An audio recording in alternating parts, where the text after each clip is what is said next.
नमस्कार, मैं हूं सिकंदर कुमार और आप देख रहे हैं हमारे यूट्यूब चैनल टेलीकॉम गुरु सिकंदर कुमार। पर्सनली आप हमारे फेसबुक पेज sikandar@gmail.com पर भी हमसे हमारी मुलाकातें होते रहेगी। दरअसल आज एक मैं आपके साथ में किस्सा सुना रहा हूं। एक कहानी है, बहुत ही सुंदर है, जो कि मैं बहुत ही संक्षेप में आपके साथ में मैं शेयर करने जा रहा हूं। देखिए, शीर्षक जो होगा, जिसका हेडलाइंस है, वो है कर्म का फल। निश्चित रूप से कर्म का तो जो फल होगा, यानी जैसा आप करेंगे वैसा पाएंगे। Tit for tat. यदि मान लीजिए कि हम गन्ना लगाएं और सोच रहे हैं कि उसमें नीम का उसमें टेस्ट आए, तो पॉसिबल नहीं है, यानी मीठा ही रहेगा, कड़वा नहीं रहेगा। तो उसी प्रकार से कर्म का फल ये है कि एक जो थे, एक माता थी और उस माँ को, बेचारी को 30 वर्षों बाद माँ बनने का सौभाग्य प्राप्त हुआ। अब उसके बाद में होता क्या है कि जब माँ बन गई, उसके बाद 21 दिन के भीतर ही उसका बच्चा जो है दुनिया को छोड़ करके चला गया, यानी बच्चा मर गया, संसार को छोड़ दिया। सोच कर देखिए कितनी पीड़ा होगी। एक तो माँ न बनने का सबसे बड़ा भारी पीड़ा जो इस समाज देता है, विभिन्न प्रकार की आप पर टीका टिप्पणी करता है, आपको गलत मैसेज आपके साथ में शेयर करता है। यह विडंबना है हमारा देश का और हमारे गांव का, हमारे मोहल्ले का, हमारे लोगों का।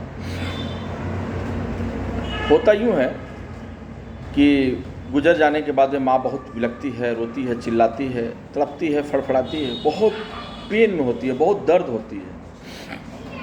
लेकिन कर्म का जो फल है तो मिलना ही होगा ना, क्योंकि आज मिले या कल मिले या परसों मिले, मिलकर ही रहेगा, उसको आपको कोई बचा नहीं सकता। एक सिद्ध साधु के पास पहुंचती है वह महिला, बोलती है, भगवान एक बार मेरे बच्चे से मिला दो, मैं अपनी बच्चे को देखना चाहता हूं, उसको जी भर के प्यार करना चाहता हूं, प्रेम करना चाहता हूं, आलिंगन करना चाहती हूं। ऐसा माँ का सेंटेंस था, माँ का वाक्य था। साधु द्रवित हो गए, बोले चलो देखो, मैं तो आपको सजेस्ट नहीं करूँगा कि आप नहीं। फिर भी उन्होंने कहा कि नहीं, उस बच्चों को बुलाओ, उस आत्मा को बुलाओ।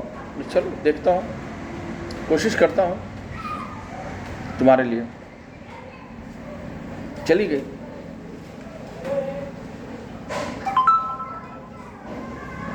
उन्होंने योग माया के थ्रू, योग के थ्रू जो है,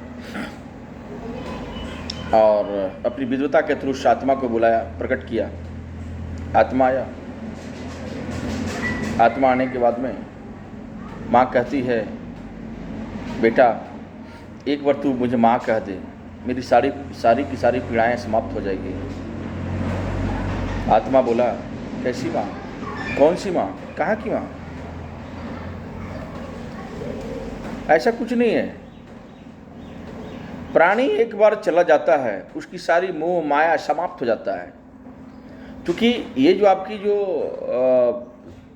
जो उससे जो कनेक्टिविटी है, शरीर की वजह से ही है।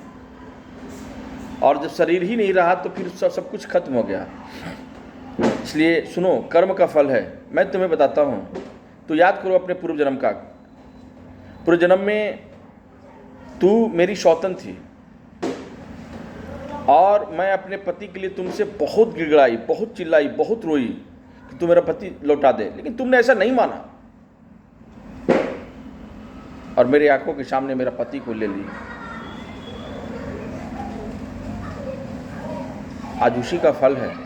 मैं तुम्हारा बेटा बनकर गाया, क्योंकि तुम्हें एक लंबे संघर्ष के बाद में मैं तुम्हारे कोख से पैदा हुई। पैदा होने के बाद में मैं 21 दिन के भीतर यहाँ से चल दिया, क्योंकि जो तूने मुझे पीड़ा दिया था, उसी पीड़ा को मुझे तुम्हें शुद्ध सहित वापस लौटाना था। तो ऐसे में इसका एकमात्र ही एक ऐसा संस्कार था। इसलिए उसके बाद इतना कह कर के आत्मा जो है सो अपना वापस चला गया। साधु ने कहा कि बेटा, मैंने आपको समझाया था ना कि संसार का नियम है, जो एक बार गया से फिर दोबारा नहीं आएगा। यानी पंचभूत से बना शरीर जो है, जब तक इस शरीर में श्वास है, जब तक इस शरीर में अग्नि है, जब तक जल है, वायु है, मिट्टी है ना, आकाश का भाग है, तब तक आप ठीक हो। ये जैसे ही पंचतत्व जो है से पंचभूत यहाँ से निकल गए, वो सब कुछ समाप्त हो गया। ये सिर्फ उस अवस्था में आपका शरीर जो है रखा हुआ है, वो भी शरीर थोड़ी देर के बाद उसमें गंध दुर्गंध सड़न शुरू हो जाएगा। तो ऐसे में मोह माया का त्याग करना है। दूसरा, ये इस कहानी से हमें सीख मिलती है कि जैसा हम कार्य करेंगे उसका नतीजा निश्चित रूप से मिलेगा, क्यों न थोड़ा विलम्ब से मिले, डिले होकर के मिले, लेकिन मिलेगा। बहुत बहुत सुंदर, बहुत बहुत धन्यवाद आप सभी को।